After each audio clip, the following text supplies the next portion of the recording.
experimenten cosas no tan buenas o no tan agradables. ¿Cómo reaccionar ante todo eso? El Salmo 37 es una joya. Léanlo. Hoy hemos leído una parte y ya el próximo domingo leeremos el resto del capítulo, porque es un salmo bastante extenso. Una de las cosas que dijimos que el salmo nos enseña es aprender a superar, a desconectarnos del pasado. Y dijimos algo que lo utilizamos como el título. Si ustedes van a nuestra página web, al canal de YouTube que tenemos, donde están ahí almacenados todas las predicaciones, pues ustedes van a encontrar que una de las cosas que yo dije como punto principal del mensaje del domingo pasado es que el pasado no existe. Amén. El pasado no existe. Solamente existe en tu mente. El pasado es algo abstracto. No se puede medir, no se puede pesar, no se puede ver, no se puede tocar. Está simplemente aquí. Tú puedes recordar en cualquier momento cosas del pasado, tanto buenas como malas, pero el pasado realmente no existe. Entonces es una lástima que haya personas que se llamen creyentes, que vivan en algo que no existe y todavía estén siendo atormentados por el pasado, cuando vuelvo a repetir y reitero que no existe, como tampoco existe el futuro. El famoso día de mañana. Lo único que existe es la cruda realidad del presente. ¿Sí? Entonces, hasta que no superes el pasado, no vas a poder disfrutar del presente y no vas a poder prepararte para un futuro glorioso en Cristo. Así es que te aconsejo, te recomiendo lo antes posible que le pidas al Señor que interiorices la gran verdad de que las cosas viejas pasaron, dice la Biblia. He aquí todo es hecho nuevo. Dijimos que el Salmo nos invita a no hacer algunas cosas, no tener envidia, no tener celos de la gente que aparentemente prospera. Y también el Salmo nos invita a hacer una serie de cosas. Si son las dos caras de la moneda, cosas que no hay que hacer y cosas que sí hay que hacer. Hablamos también acerca de esas dos prosperidades que se nos presentan en los Salmos. Esa prosperidad externa, esa prosperidad visible, aparente, que es la que generalmente le llama la atención a la gente. Mira qué coche tiene, mira qué casa, mira qué ropa usa, mira cómo vive. Y luego hay una prosperidad tan real como la otra, que es la interna. Y muchas veces no coincide una con otra. Si no siempre una persona que aparentemente es próspera por fuera, lo es en su espíritu. De hecho, hay muchos inconversos que viven vidas, entre comillas, prósperas, aparentemente bendecidas, pero que no tienen que ser motivo de envidia ni de celos por parte de los que no hayan sido tal vez tan prósperos en ese área, porque la prosperidad material es efímera, la prosperidad material es pasajera. Hoy la tienes y mañana puede ser que te abandone y se vaya con otro. No tiene fidelidad. La prosperidad no es una característica de la prosperidad, de la falsa prosperidad, es que es infiel. Hoy está contigo, mañana está con otro y así sucesivamente. Pero la prosperidad de Dios, la prosperidad del alma, la prosperidad del espíritu permanece, porque lo que Dios da nadie te lo puede quitar. ¿Cuántos dicen amén? Así que hay que confiar en Dios, hay que poner la mirada en las promesas del Señor, alimentarte de las promesas del Señor, porque las promesas del Señor le van a dar a tu espíritu vitalidad, le van a dar a tu vida equilibrio. Hay personas que viven con un desequilibrio emocional terrible, incluso algunos que van de cristianos por la vida. Personas que en un área funcionan bien, pero que en otras ni te metas, ni se te ocurra tocar ese área, porque es un auténtico desorden, un auténtico campo lleno de minas. Y todo eso más o menos lo tuvimos viendo la semana pasada, pero estudiando el Salmo, me di cuenta de que hay una frase que se repite dos veces en dos versículos diferentes. Y quiero llevarles al Salmo 37, versículo 3 y al versículo 27. 37, 3 y 37, 27. Y la frase es la siguiente, escúchala. Confía en el Señor y haz el bien. Y el versículo 27 dice, apártate del mal y haz el bien. Y me llamó la atención que en dos ocasiones la Biblia dice, haz el bien, haz el bien. ¿qué significa hacer el bien? ¿Cómo se hace el bien? ¿Cuál es el bien que Dios espera que yo haga? Es interesante porque si ustedes comienzan en algún momento a leer la Biblia desde el principio, se van a dar cuenta que la palabra bien o bueno, que es la palabra hebrea tov, aparece en el capítulo 1 de Génesis 7 veces. Yo las tengo subrayadas en mi Biblia. En 7 ocasiones, cuando Dios hace algo, dice, y vio Dios que era bueno. En 7 ocasiones diferentes.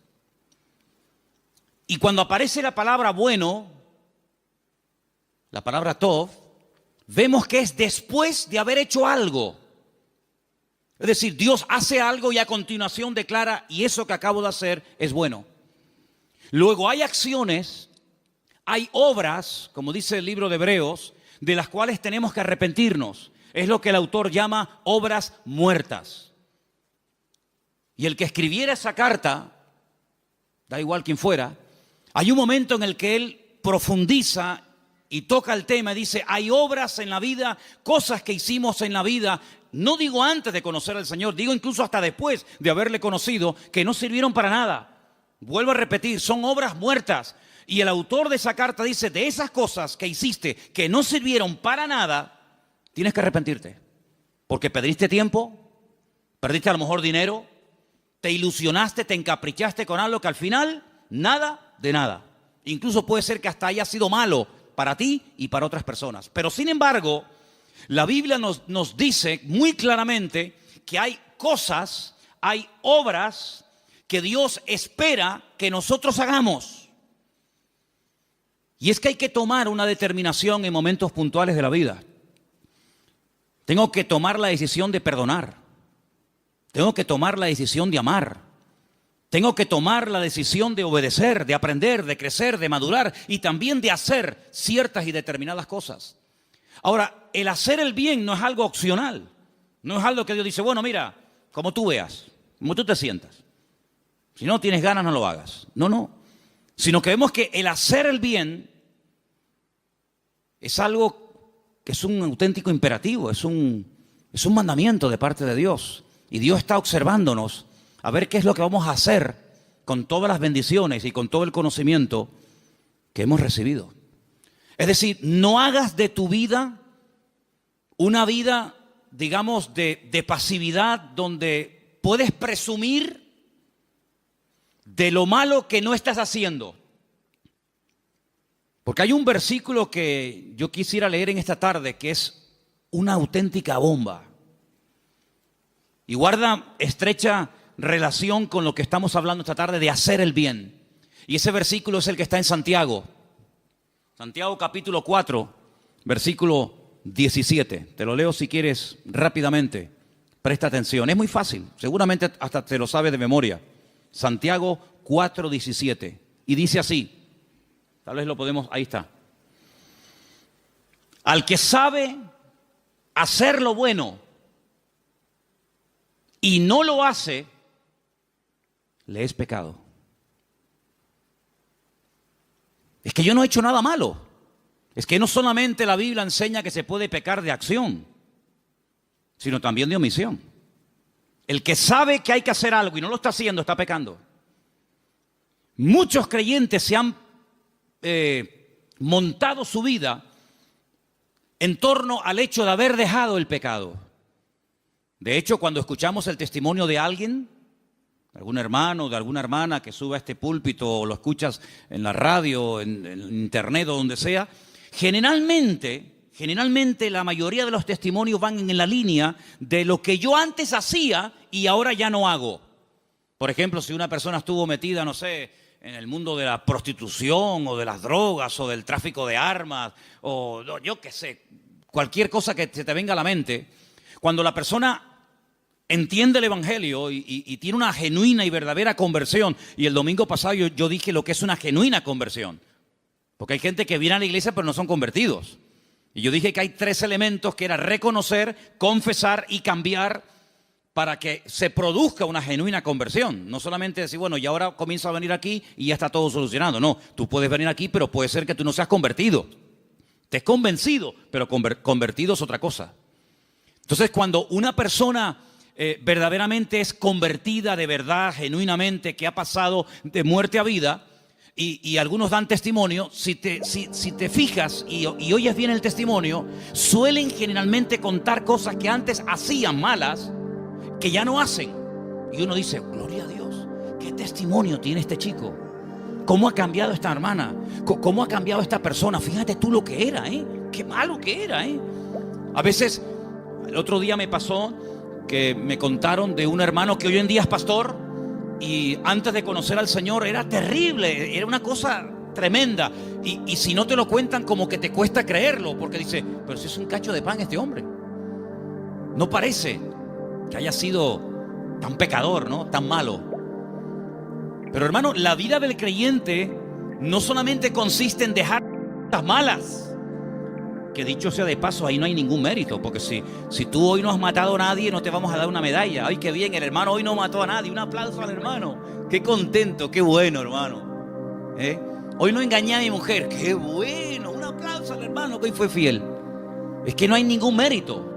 No hay ningún mérito en dejar de hacer lo malo. Al contrario, yo pienso que uno tiene que ir por la vida sin hacerle daño a nadie.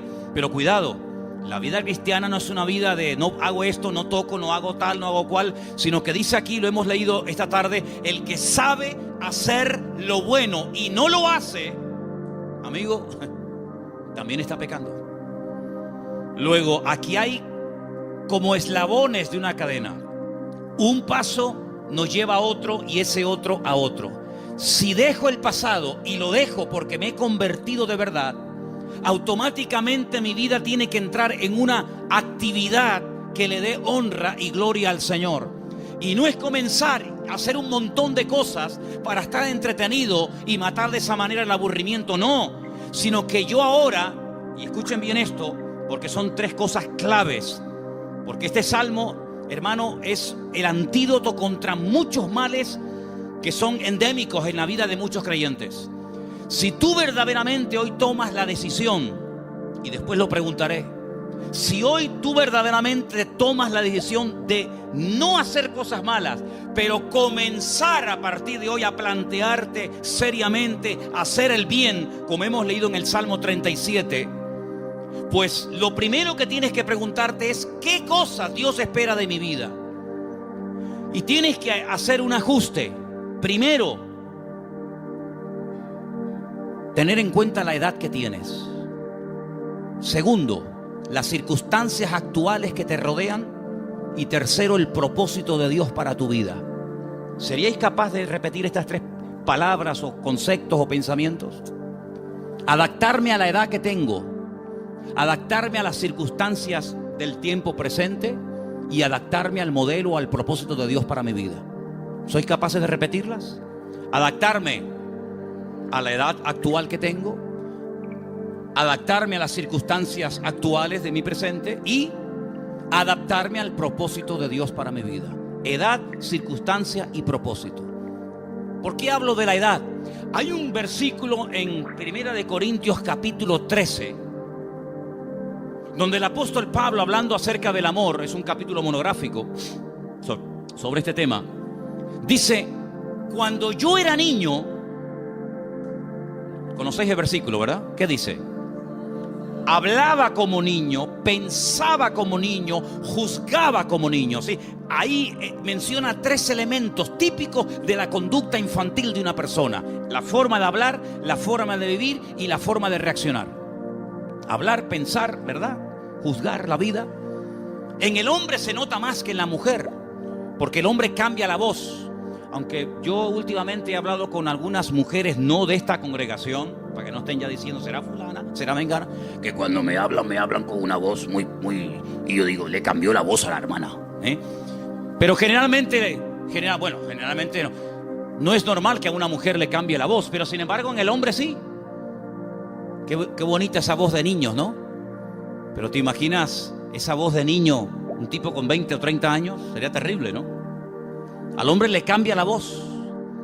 Pero no solamente hablamos de un cambio de voz, sino de una forma diferente de hablar. Un niño, las conversaciones de un niño giran en torno a su mundo. Las conversaciones de un adulto son completamente diferentes, ¿verdad? La forma como un niño ve la vida, cómo se expresa, las palabras que utiliza, son típicas de un niño. Hay niños que dicen: papá, no cabo, no quepo. Ah, no cabo, que no quepo. Y tú dices, está hablando un niño, ¿verdad? Pablo dice: cuando yo era niño, yo hablaba como un niño. Mas cuando ya fui hombre, hay un cambio. Dejé de hablar como un niño, dejé de vivir como un niño, dejé de ver la vida como un niño. Trasladando esto a lo espiritual, que es a lo que nos queremos adaptar esta tarde, tú no puedes estar toda la vida congregándote en esta, en cualquier otra iglesia, hablando, orando, predicando, opinando siempre en la misma línea, porque eso quiere decir que si tu lenguaje no ha cambiado, es porque tú internamente no has cambiado. Tú no puedes estar toda tu vida como algo normal, quejándote y lamentándote, porque eso quiere decir que tu lenguaje, ¿verdad?, evidencia una carencia, una falta de crecimiento interior. Y el Señor Jesucristo le dio tanta importancia al tema que Él dijo: de la abundancia del corazón, ojo, habla la boca. Lo que uno tiene dentro, ¿por dónde sale? Por la boca. Cuando una persona siempre está hablando de una misma cosa, es porque eso lo está dominando, porque ese es su tesoro. Y donde está tu tesoro, allí estará tu corazón. Y donde está tu corazón, de ahí saldrán las palabras y las conversaciones de tu vida. Hay gente que todo el día está quejándose. Hay gente que todo el día está hablando de fútbol. Hay gente que todo el día está hablando de un tema. ¿Por qué? Porque es el tema que aman y que controlan y les domina. Pero no le preguntes de otra cosa. Entonces, en el sentido espiritual, tú tienes que cambiar tu forma de hablar, porque no puede ser que tú hoy hables igual, con quejas, con lamento, con no sé qué y con no sé cuánto, y dentro de un año nos volvamos a sentar y volvamos otra vez a lo mismo. Entonces no ha habido un cambio, no ha habido una madurez en tu vida. Es como el hombre que tiene la voz del niño de 4 años. No puede ser. Entonces tú tienes que adaptarte a la edad que tienes, espiritualmente hablando. El autor de la carta a los Hebreos dice: ustedes ya tenían que ser maestros, pero todavía están con el biberón, todavía estáis con la leche y no con alimento sólido, porque no habéis madurado, porque no habéis crecido. A los Corintios le dice exactamente lo mismo. 1 Corintios capítulo 3, sois niños carnales en Cristo, no os puedo compartir cosas profundas, no puedo hablarle de... Yo estoy seguro que Pablo podía haberle mencionado otros dones que nunca le llegó a mencionar a los corintios por la falta de madurez y la falta de crecimiento que en su vida había. Entonces hay mucho infantilismo en la vida de muchos creyentes. Hay mucha inmadurez porque no han superado el pasado, porque no se han terminado de convertir de verdad, etcétera, etcétera. Entonces tienes que adaptar tu vida a la edad que tienes, tanto la cronológica como la espiritual. Hay gente que vive con la mentalidad de cuando tenían 18 años y ya tiene 60. Y no hay nada más ridículo que un hombre de 50 que quiera aparentar que tiene 18. A mí me produce de verdad risa cuando veo ya hombres que ya para decirle déjate ya de jugar al boliche, que están tratando de aparentar que son niños de 25 o 30 años y se remangan los pantalones y se ponen pendientes y hacen boberías y decir, compórtate. Estás haciendo el indio.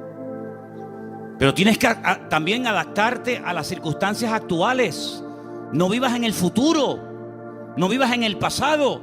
Vive en el presente. Es que a mí me gustaría. Es que sí, no. A mí también me gustaría muchas cosas.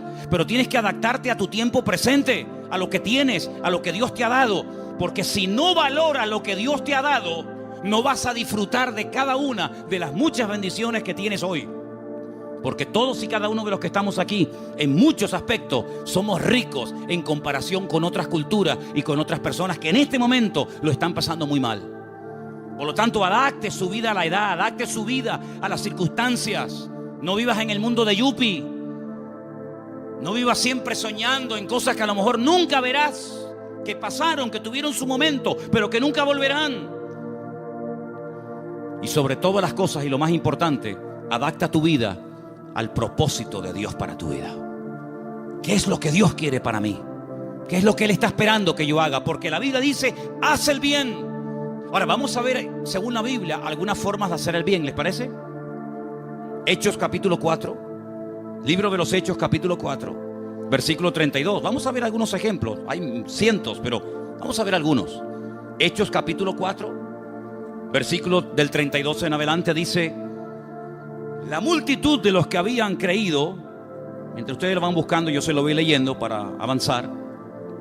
La multitud de los que habían creído era de un corazón y de un alma.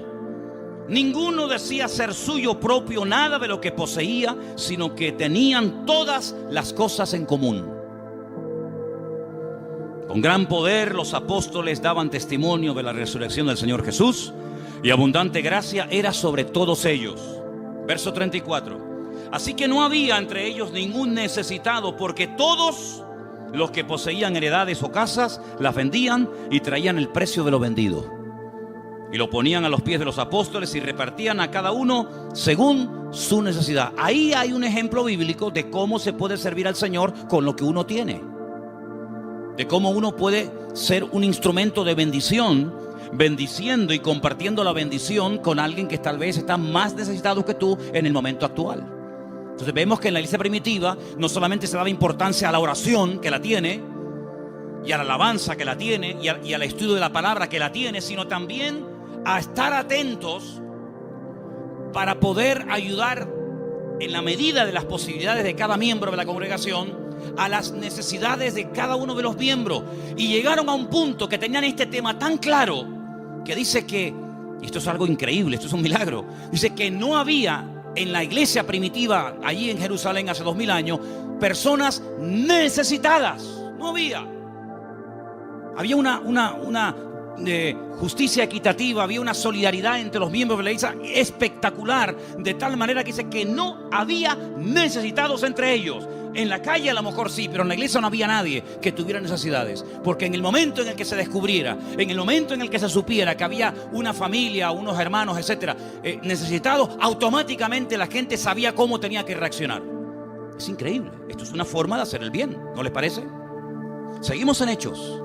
Vamos al capítulo 20. Capítulo 20 del mismo libro, versículo 35.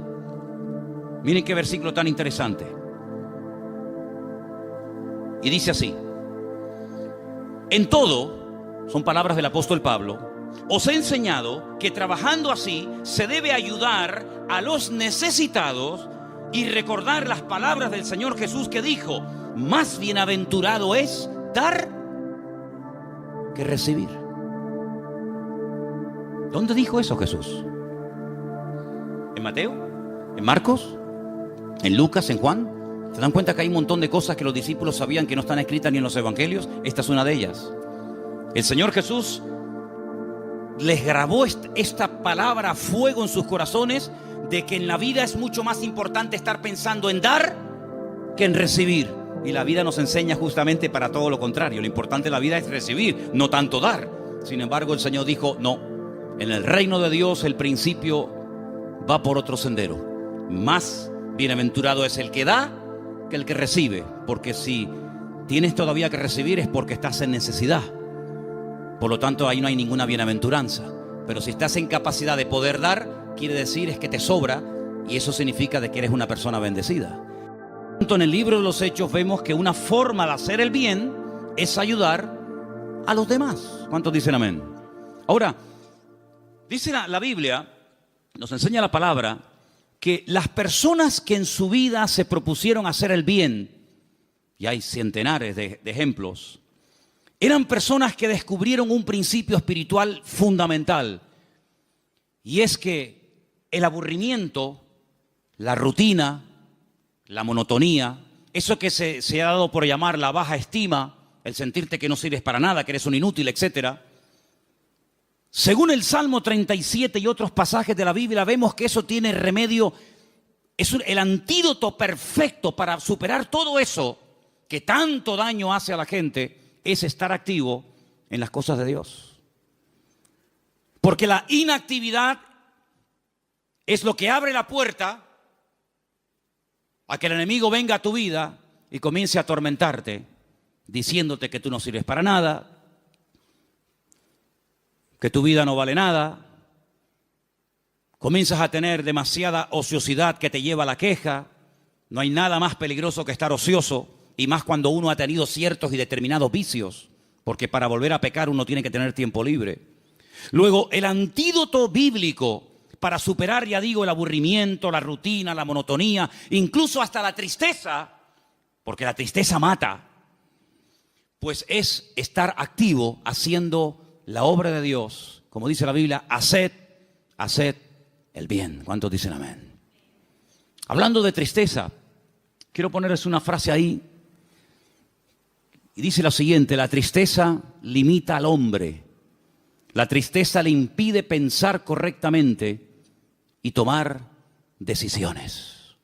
¿Qué te parece? ¿Cuántas veces yo he dicho desde este mismo púlpito, ahí la tienen, que cuando tú estás enfadado o triste o desanimado, no tomes decisiones, porque todo lo que decidas lo vas a hacer mal? Es mejor contar hasta 10. Cuando uno está enfadado y toma una decisión en caliente, permítame la expresión, puedes meter la pata y arrastrar en tu error a centenares o a miles de personas. Así que relájate, relax. O cuando estás triste, comienzas a decir tonterías. El profeta Elías, ¿se acuerdan? Estaba triste y le decía: Señor, ya no aguanto más, estoy solo, nadie me hace caso. Quítame la vida, deseo hasta morir. Pero analizando el tema de la tristeza, porque ¿quién no ha estado triste alguna vez? ¿Hay alguien aquí que nunca ha estado triste? Nunca. ¿Alguna vez voy a hacer la pregunta al revés? ¿Habéis estado triste alguna vez? Triste porque te sientes sola, triste porque no te dieron el trabajo que te habían ofrecido, triste porque el que tú quieres se enamoró de otra, triste porque... yo qué sé. Te voy a decir algo que es una bomba, ¿eh? La tristeza, o no hay orgullo más grande, escucha bien esto, ¿eh? No hay orgullo más grande que la tristeza. Entonces, ¿cómo? Hace una persona a su alma, a su propia vida, cuando no para de quejarse y sobre todo de no reconocer que tiene muchos motivos para darle gracias al Señor. ¿Cuántos dicen amén? Así que no te quejes. No te quejes. Ahí en esa pizarra o en ese tablón que tenemos ahí, cuando tuvimos en aquella serie de mensajes sobre no quejarnos, no lamentarnos, sino ser agradecidos, yo les pedí que pusiéramos en esa pizarra la palabra gracias en diferentes idiomas. Y cuando te levantes por la mañana, empieza dándole gracias al Señor, no pidiéndole nada, gracias al Señor, primero por la noche de descanso que he tenido, y porque me puedo levantar y puedo caminar por mi propio pie y puedo ir al baño, y tengo manos para lavarme la cara, y tengo ojos para ver el sol, y tengo ropa para ponerme, y tengo una taza de café para desayunar, o de colacao, o de las potingues que toma mi mujer por la mañana cuando se levanta, o de lo que sea. Hermano, gracias al Señor por la vida, gracias al Señor por el aire que respiramos, gracias al Señor por todo. Y hasta que no seamos agradecidos, no vamos a disfrutar de nada. ¿Para qué quieres más si lo que Dios te dio no se lo agradeces? El secreto para tener más es ser agradecido en lo poco. En la medida en que usted sea agradecido en lo poco, Dios te dará más y más para que puedas incluso compartir a otras personas. ¿Cuántos dicen amén? Así que ojo con el tema de la nostalgia, con la tristeza.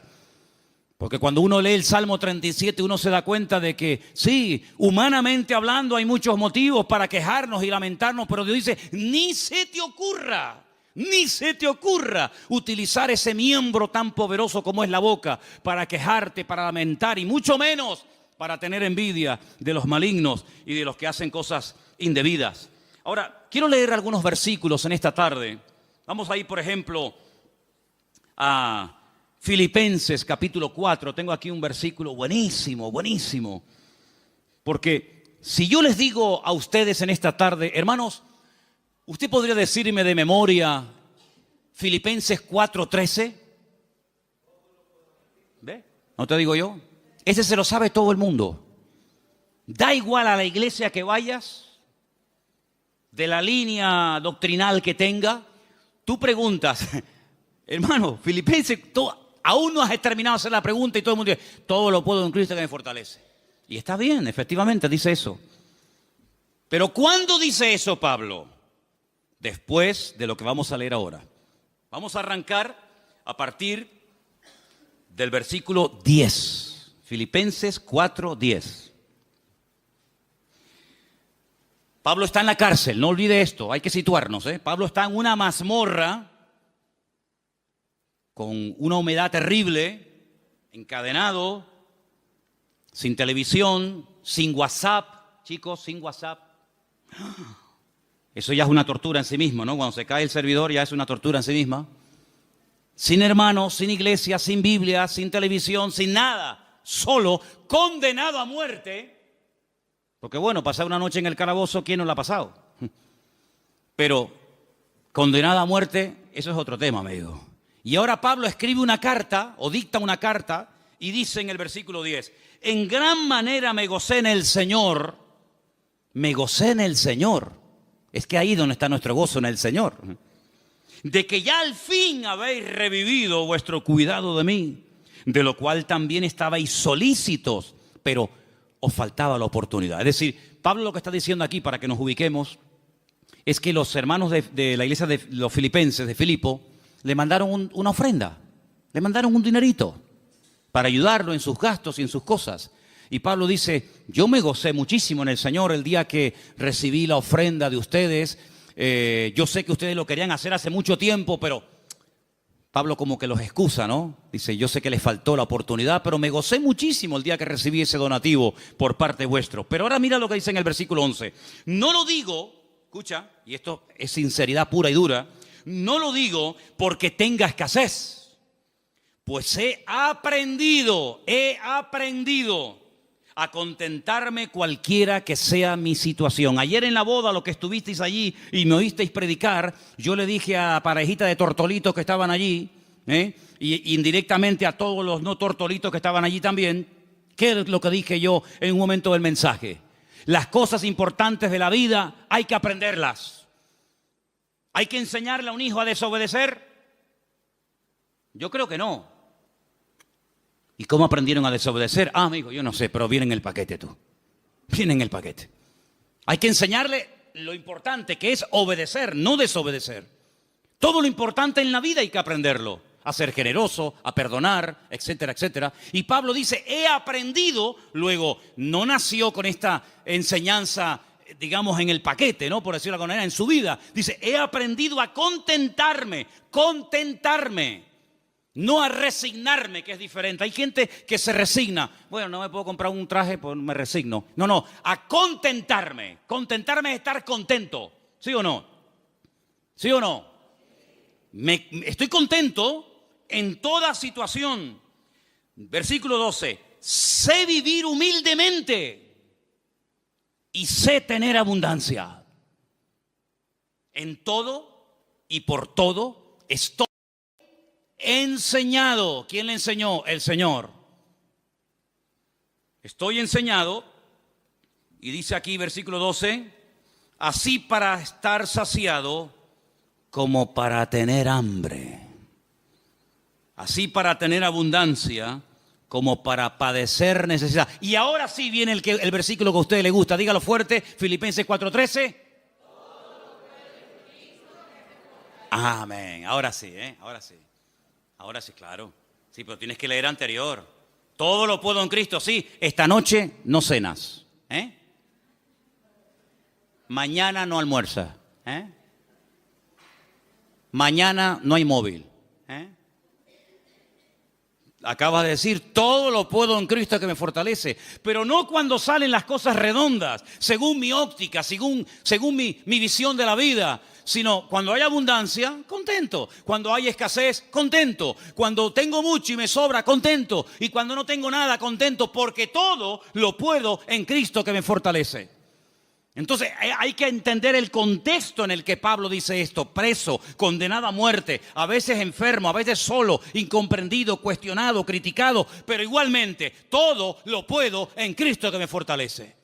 Bueno, y si ustedes leen lo que le dice a los corintios, eso ya es una joya de la literatura. Dice, como entristecidos, mas siempre gozosos.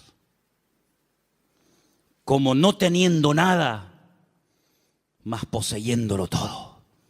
Como desconocidos, pero bien conocidos. Aleluya. Entonces, hermanos, es una escuela. El Salmo 37 son las materias que vamos a tener que pasar por la vida en la escuela de la vida. Confíen en el Señor. Amén, claro que sí, pero haz el bien. No te quedes de brazos cruzados diciendo, no, yo confío en el Señor. Bueno, y mientras tanto, haz el bien. Apártate del mal. Ya lo dice, Señor, ahora ponte a hacer el bien. Porque no es que te quedas en terreno de nadie, ya no hago malo, pero tampoco hago nada. No, el que sabe hacer lo bueno y no lo hace, está pecando. Es decir, peca el que hace cosas malas y peca también el que no hace cosas buenas. Porque a cosas buenas y productivas nos ha llamado a ti y a mí el Señor. ¿Cuántos dicen amén? El segundo versículo que quiero leer, a ver si lo encuentran, porque es un libro que no se lee mucho, pero yo pienso que lo deberíamos de leer más a menudo. Es el libro de Eclesiastés. Ay, amigo, y uno dice, ay, yo no sabía que había un libro que se llamaba así. Sí, hay un libro que se llama así. Coelet, se llama en hebreo, significa el predicador. Coelet es un predicador. Eclesiastés, es un nombre raro eso de Eclesiastés, yo lo reconozco.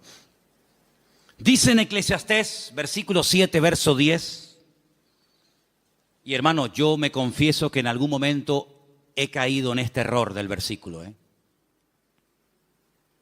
Porque Eclesiastés 7:10 dice, nunca digas, y yo lo he dicho, nunca digas, y yo lo he dicho, ¿cuál es la causa de que los tiempos pasados fueron mejores que estos?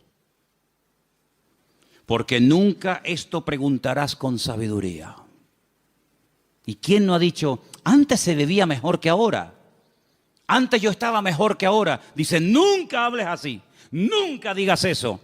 Sino que hay que adaptarse a la edad, a las circunstancias y al propósito y diseño de Dios para mi vida en el tiempo presente. Por lo tanto, si en el pasado hubo una época dorada en nuestra vida, gloria a Dios, ahora estamos en otra etapa. No estoy viviendo en las glorias del pasado, sino estoy en el tiempo presente. Porque dice la Biblia, no te jactes del día de mañana, sino que si oyereis hoy su voz, dice, no cierres, no endurezcas tu corazón, porque este es el día que el Señor ha creado para que nos gocemos y nos deleitemos en Él. No es el pasado que no existe, el futuro tampoco existe. Entonces, ¿qué es lo que existe? La realidad presente. ¿Y qué voy a hacer en la realidad presente? Darle gloria a Dios, no darle lugar a la ingratitud, a la queja, al lamento, sino hacer el bien para la gloria de Dios. ¿Cuántos dicen amén? Dios es el que elige las pruebas de mi vida. Yo no las elegí. Dios es el que ha diseñado y ha elegido las circunstancias por las cuales Él quiere que yo pase. Pero ha dejado en mis manos la actitud con la cual yo voy a enfrentar dichas pruebas en la vida. ¿Lo habéis captado? Yo no elijo las pruebas. Yo no sé en lo que Dios me quiere probar mañana. Eso es cuestión de Él. Pero Él sí me ha dejado la libertad, por decirlo de alguna manera, de poder escoger qué actitud voy a tener ante las pruebas que mi Señor sabiamente ha escogido para mí. Y yo dije en una ocasión, y no me quiero ir del tema, que las pruebas son proporcionales a nuestro nivel de madurez y de conocimiento bíblico. Es decir, Dios no te va a probar más allá de lo que tú puedas soportar, porque entonces no sería una prueba, sería una injusticia, sería un crimen. Tú no puedes permitirle o no puedes darle a un niño un saco de 20 kilos, porque el niño no puede con eso. Pero sí le puedes decir, oye, coge este juguetito, corre, llévalo allá a la guardería. ¿Sí o no? Es decir, cuando el Señor permite que pases por una prueba es porque Él sabe que con su ayuda tú vas a poder superar esa prueba y vas a poder aprender algo que si no pasaras por ella nunca aprenderías. Porque las pruebas son escuelas, son enseñanza, son exámenes, son espejos que Dios pone delante de nosotros para que nos miremos a nosotros mismos. Él no tiene que probarnos para saber cómo voy a reaccionar. Él te prueba para que tú te veas cómo tú reaccionas. ¿Cómo lo va a saber el Señor si Abraham va a sacrificar o no a su hijo Isaac? ¿Cómo no lo va a saber Dios? Lo hace venir desde Beersheba, al sur de Israel, hasta el monte Moriah, 3 días de camino, porque Dios no sabe si al final se echa para atrás o lo va a hacer. Pero entonces, ¿qué Dios es ese? Si Dios lo sabe todo de antemano, Él lo conoce todo, pasado, presente y futuro, ¿sí o no? Él sabe si Isaac va a ser atado y a punto de ser sacrificado en lo alto del monte Moria, pero el que tiene que saber si lo vas a hacer o no, eres tú, Abraham. Es una prueba para ti. Dios no se prueba a sí mismo. Dios nos prueba a nosotros y a través de esa prueba descubre el nivel de madurez que tú tienes. Y cuando el Señor permite que pasemos por una prueba en nuestra vida, es porque Él sabe que esa prueba es necesaria y tú la puedes superar, no por ti mismo, sino agarrado y confiado y alimentándote de las promesas del Señor. Por eso el Señor nunca le pidió a David que sacrificara a ningún hijo, porque no lo iba a hacer. Porque David ganaba todas las batallas fuera de la casa, pero dentro de la casa las perdió todas. Y David con sus hijos no tenía ninguna autoridad. Los hijos muchas veces eran un auténtico desastre y le ganaba a los filisteos, les ganaba a los amorreos y ganaba batallas a diestra y siniestra. Pero sin embargo era incapaz de ganar las batallas que tenía en su propio hogar. Pero las pruebas que el Señor le mandó a David no son las pruebas que le mandó a Abraham. Por lo tanto, no te quejes de lo que estás pasando, porque por lo que estás pasando es por lo que Dios quiere que en este momento tú estés pasando, para que aprendas, porque la prueba no es para que te alejes del Señor, es para que te acerques al Señor. Prueba de ello es que algunas pruebas de la vida lo que hicieron es que nos acercaron al Señor, ¿sí o no? Porque si no hubiera sido por aquellas pruebas, quién sabe dónde tú esta tarde estarías. Luego, como dice el mundo, no hay mal que por bien no venga. Todo ayuda para bien. ¿Cuántos dicen amén? Pégale un codazo al que está al lado tuyo durmiendo y le dice: todo ayuda para bien, díselo. Todo ayuda para bien en esta vida. Aleluya. Gloria a Dios. Primera de Pedro 2:15. Por favor. ¿Están cansados? ¿O se aguantan? No. Primera de Pedro 2:15. Dice así: porque esta es la voluntad de Dios. ¿Cuántas veces dice la gente, ¿y cuál será la voluntad de Dios? Bueno, aquí la tienes. Aquí está, más claro agua. Esta es la voluntad de Dios. Abre los ojos. ¿Cuál es? Que haciendo bien, no deseando, ni soñando, ni pensando, no, haciendo el bien, hagáis callar la ignorancia de los hombres insensatos. Esa es la voluntad de Dios. Una imagen vale más que 1000 palabras. Ponte a hacer